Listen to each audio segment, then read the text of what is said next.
Саламатсыңарбы кымбаттуу окуучуларым. Кутман күнүңөр менен. Жайлоо деген көчмөндөргө жайкы турак. Көккө тоюп, 4 түлүк мал жайытка толгону бак. Сиреп жаткан улуу тоолор шаңшып, ас казоо кубанычка болгону бак. Мынакей, жаздын ортолуп, элдер жайлоого көчүп жаткан кези. Келгиле балдар, бул сабакта биз да жайлоонун таза абасына, табиятынын кооздугуна бир барып келели. Анда сабагыбызды баштадык. Балдар, ким жайлоодо болгон? Жайлоонун жашоо тиричилигин, турмушун кимдер билет? Менимче көбүңөр билесиңер. Анткени шаарда тургандарыбыз да жай мезгилинде туугандарыбыз гана барып келебиз да. Азыр ушул жайлоо турмушуна байланыштуу суроолорго жооп берүү менен бул боштуктарды толтуралы. Каймактан сары май жасаганда дагы бир азык пайда болот. Анын атын эмне дейбиз балдар? Каймакты сызгырып, сары майын тундуруп алганда чөбөгөсү алдында калат балдар. Бул жооп чөбөгө. Сүзмөнүн формага салынган катуу абалы кандай аталат? Жайлоодо энелерибиз, жеңелерибиз сүзмөнү кайнатып, суусун сарыктырып алып, туздан кошуп, аны тоголоктоп, сереге жайып койгондо курут пайда болот. Курутту баарыбыз билебиз. Бул азыкты сүттөн бөлүп алабыз. Бул тизмеке каймак деп жазсак болот балдар. Сүттүн уютулган түрү эмне деп аталат? Сүттү бышырып, жылымта болгондо уютку салып, жылуу бир нерсе менен оруп коет. Бир нече убакыттан кийин айран пайда болот. Жылкыны ушул буюм менен кармайбыз. Жылкыны жайыттан укурук менен кармашат. Укуруктун сабы көбүнчө түз ыргайдан жасалып, башына сыйыртмак орнотулат. Кымыз менен жей турган нандын түрү кандай болот балдар? Кандай аталат? Бул нандын түрү токоч. Мынакей балдар, биз бардык суроолорго жооп бердик. Ачкыч сөз буйрук деген сөз болду балдар. Бүгүн биз этиштин ыңгайларынын бир түрү болгон буйрук ыңгай жөнүндө кеп кылабыз балдар. Анда сабактын темасы буйрук ыңгай. Сабакта буйрук ыңгай боюнча маалымат алабыз. Буйрук ыңгай кандай жолдор менен түзүлөрүн билебиз. Буйрук иретинде айтылган сөздөрдүн сылык түрүн туура колдонууга көнүгөбүз. Балдар, биз бул жылы маани берүүчү сөз түркүмдөрү менен кеңири таанышып чыктык. Азыр ушул сүйлөмдөгү сөздөрдүн үстүнө кайсы сөз түркүмдө турарын аныктап жазгыла.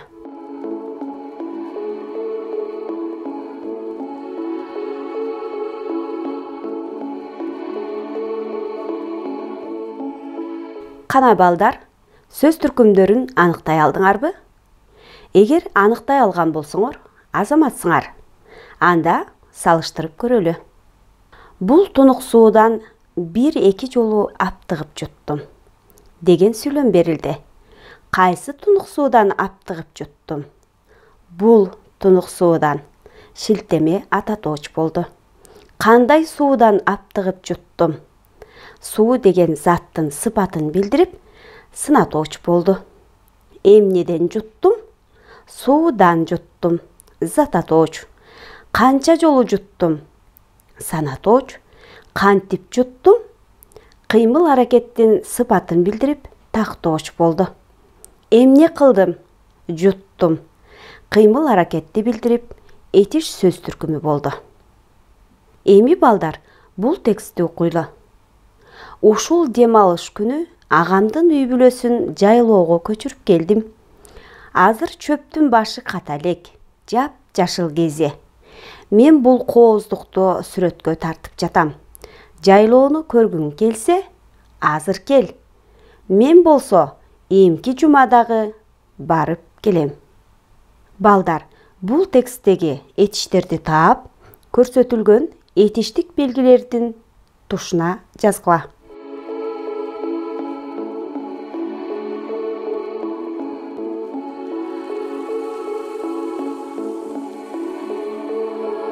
Кана балдар, бул көнүгүүнү иштеп бүткөн болсоңор, анда салыштыралы. Этиш түзүлүшүнө карай жөнөкөй жана татаал болуп экиге бөлүнөт. Жөнөкөй этиш кел. Жөнөкөй этиштер уңгу түрүндөгү, тубаса жана мүчө уланган туунду түрүндө турат деп мурунку сабакта да айтып кеткенбиз балдар. Бул жерде тубаса этиш кел. Туунду этиш келдим. Татаал этиш. Бир эле мисалды алалы. Мисалы, барып келем. Татаал этиш негизги жана жардамчы этиштен турары. Негизги этиш биринчи, жардамчы этиш экинчи келерин мурунку сабакта да айтып өткөнбүз балдар. Мында барып деген негизги этиш, ал эми келем деген сөз жардамчы этиш болду. Этиштин терс формасын элек деген жардамчы этиш уюштурду да, ката элек этиштин терс түрү болду. Этиштин учур чагы тартып жатам, келер чагы барып келем, өткөн чагы көчүрүп келдим. Бул этиштер баяндагыч ыңгай болду балдар. Эми бул көнүгүүдө сүрөткө карап, төмөндөгү шартта сүйлөмдөрдү түзгүлө.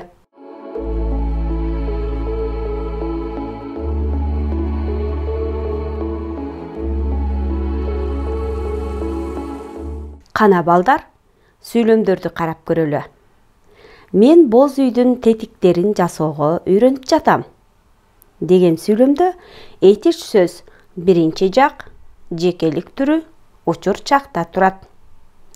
Силер өткөн жылы боз үйдө жашагансыңар деген сүйлөмдө жашагансыңар деген этиш экинчи жактын көптүк түрү өткөн чак.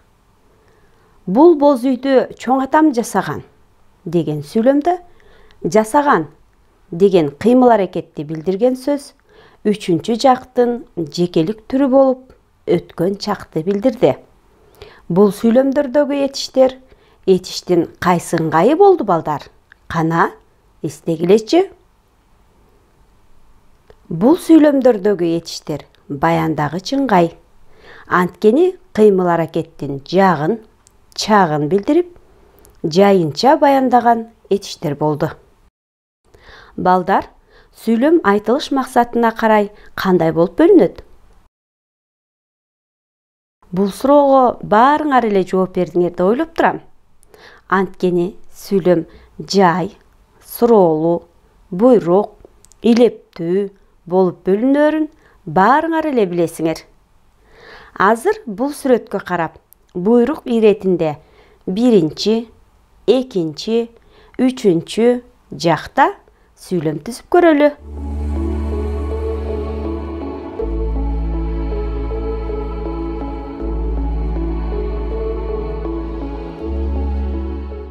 Кана балдар, түзгөн сүйлөмдөрдү карап көрөлү.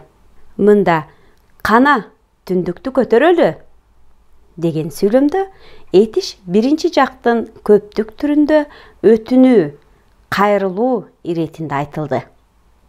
Жигиттер, алабаканды түз кармагыла дегенде экинчи жактын көптүк түрүндө буйрук иретинде күчтүү сезим менен айтылды.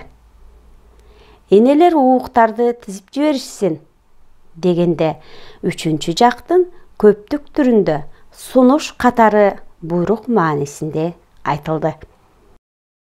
Ишти аткаруу үчүн сүйлөп жаткан адамдын үч жактын бирине берген буйругун, сунушун, өтүнүчүн билдирген этиш сөздөр буйрук ыңгай деп аталат. Алар айт, кел, оку, жаз, кач, жат, чык жана башка ушул сыяктуу сөздөр болот балдар. Буйрук иретиндеги сүйлөмдө кайсы сөз түркүмү басымдуулук кылат экен балдар? Албетте, силер туура ойлонуп жатасыңар. Кыймыл аракетти билдирип, этиш сөз түркүмү басымдуу болот. Буйруунун аткаруучуга карата кыргыз тилинде эки түрдүүчө мааниси болот. Алар сылык буйруу, кадыресе буйруу. Кадыресе буйрууну одоно буйруу деп да аташат. Экинчи жактын сылык түрүндө айтылган буйруу маанилер сылык буйруу болот. Табышмактын жандырмагын табыңыз. Бул сылык түрү. Ал эми андан башка түрлөрдө айтылган буйруу маанилерди кадыресе же одоно буйруу деп аталат. Мисалы, табышмактын жандырмагын тап. Кадыресе буйруу болду. Эми балдар, бул табышмактын жандырмагын тапкыла. Бул табышмакта буйрук ыңгай барбы? Байкап көргүлө. Суу жакка ыктап ийилген, тал башына илинген, кумура сындуу үйү бар. Бул кайсы чымчык? Билип ал. Бул табышмактын жандырмагы куркулдай. Ал эми табышмакта билип ал деген эмне кыл деген суроого жооп берип, этиш сөз түркүмү болду жана буйрук ыңгай категориясында турду. Буйрук ыңгай кыргыз тилинде этиш сөздөрдүн дээрлик бардыгы баштапкы турпатында туруп эле буйруу маанисин билдирет. Мисалы, жуу, чач деген этиштер баштапкы маанидеги этиштер. Анткени кыймыл аракеттин дайыма аткаруучусу болот. Ал кыймылга келтирүүчүнүн талабын аткарат. Ушундай сөздөр оңго түрүндө же тубаса этиштер аркылуу жасалат. Алар айт, кел, жаз, тап, бер, кара, кач, жат, тур жана башка ушул сыяктуу көптөгөн тубаса этиш сөздөр кирет. Буйруу маанилери кыймыл аракеттин аткарылышын, ишке ашышын талап кылгандыктан дайыма келер чакты билдирет. Анткени кыймыл аракет буйруу иш аракетинен кийин келет. Буйрук ыңгай төмөндөгүдөй жолдор аркылуу уюшулат. Карап көрөбүз балдар. Биринчи жактын келер чактагы көптүк түрүнүн мүчөсү алы мүчөсү аркылуу жүргүлө. Балдар, тоого экскурсияга баралы. Сылык түрүн карап көрөбүз. Ыңыз, келиңиз, айтыңыз, жүрүңүз, көрүңүз, басыңыз жана башка ушул сыяктуу сөздөр.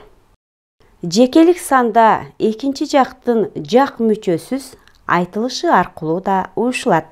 Мисалы карап көрсөк, бар сыртка чыгып тур.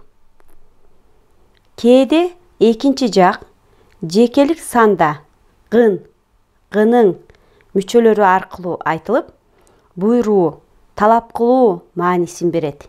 Карап көрөбүз.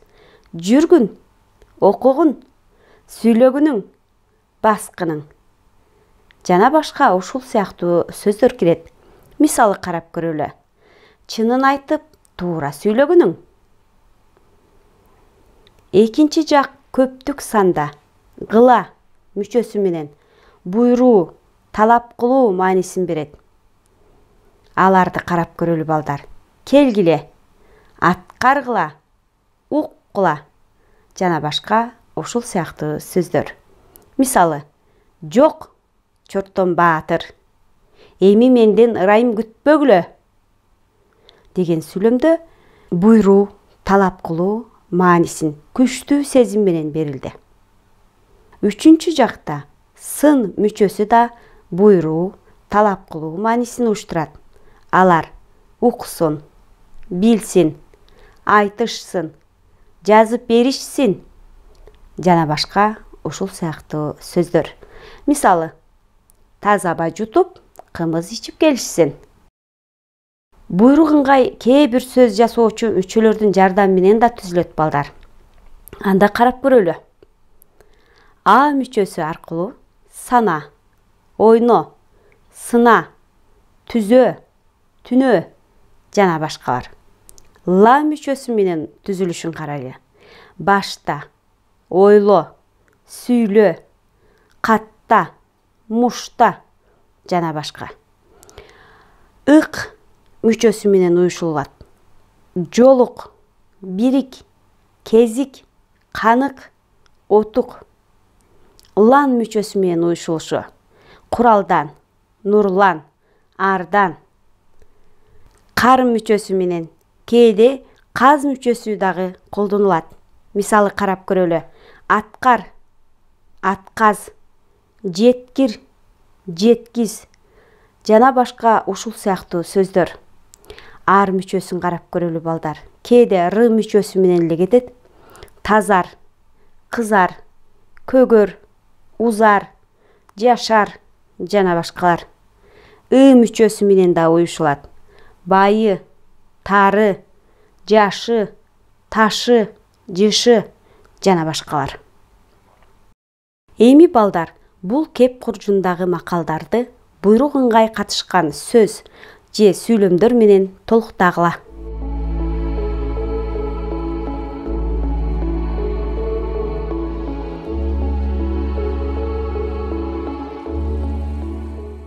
Силерге берилген убакыт бүттү балдар. Анда толуктоолордун туура же туура эместигин карап көргүлө. Өзүң билбесең, билгенден ук. Кекчил болбо, эпчил бол. Талпак салганга талпак сал. Олпок салганга олпок сал. Эр болсоң, көк бол. Өзүңө бек бол. Бул макалдарда ук, бол, сал деген кыймыл аракеттин экинчи жакка сунуш, өтүнүч, буйрук иретиндеги буйрук ыңгайды уюштурган тубаса этиштер катышты. Макалдардагы бардык сөздөр силер үчүн түшүнүктүү болду балдар. Бирок силер талпак, олпок деген эмне экенин билесиңерби? Эгер билген болсоңор, азаматсыңар. Билбегендер үчүн бул буюмдар жөнүндө маалымат бере кетейин балдар, анда билип алгыла. Талпак малдын жапайы айбандын жерге салууга ылайыкталып кургатылган териси. Ашатылган талпак ным өткөрбөй, жылуулукту жакшы сактайт. Түштүк диалектисинде талпак бостек деп да айтылат. Олпок ичине кебес, жүн салынып, шырылган ок өтпөс сырт кийим. Баатырлар аны негизинен жоого кийишкен. Бул жоо кийими көбүнчө соот менен кошо кийилген. Кээде олпок өзү эле соот түрүндө, башкача айтканда ичине металл тор же темирдин күкүмү ширетелип жасалган. Жогорудагы талпак салганга талпак сал, олпок салганга олпок сал деген макалда адамдардын ортосундагы мамиле тууралуу айтылды.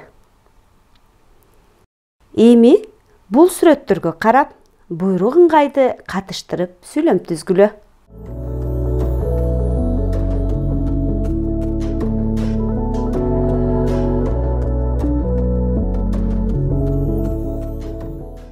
Балдар, бул көнүгүү силер үчүн абдан оңой болду.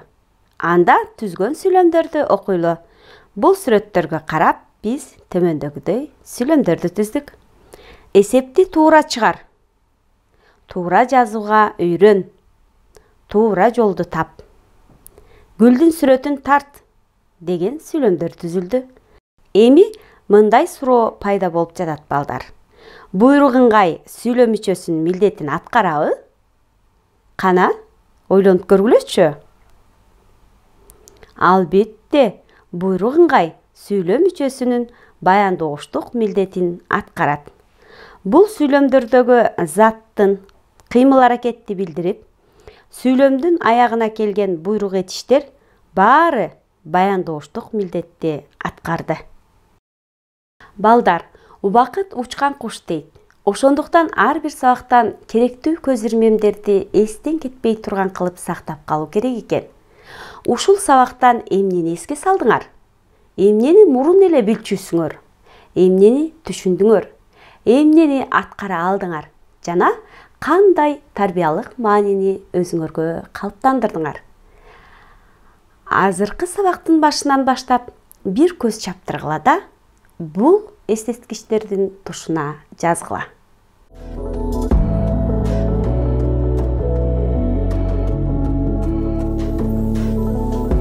Бул тизмектерди толтуруп бүттүңөр деп ойлойм, балдар. Жалпысынан алганда, биз бул сабакта буйрук ыңгай боюнча маалымат алдык. Буйрук ыңгай кандай жолдор менен түзүлөрүн билдик. Буйрук иретинде айтылган сөздөрдүн сылык түрүн туура колдонууга көнүктүк. Балдар, сабактан кийин төмөндөгү үйрөн, аракеттен, умтул, жарат деген сөздөргө гын, ыңыз, гыла, сын мүчөлөрүн улап, схема түрүндө үлгүгө карап жазгыла. Буйрук ыңгайдын кандай жолдор менен түзүлөрүн айтып бергиле. Бүгүнкү сабагыбыз аягына чыкты, балдар. Кийинки сабакта жолугушканга чейин сак саламат болгула.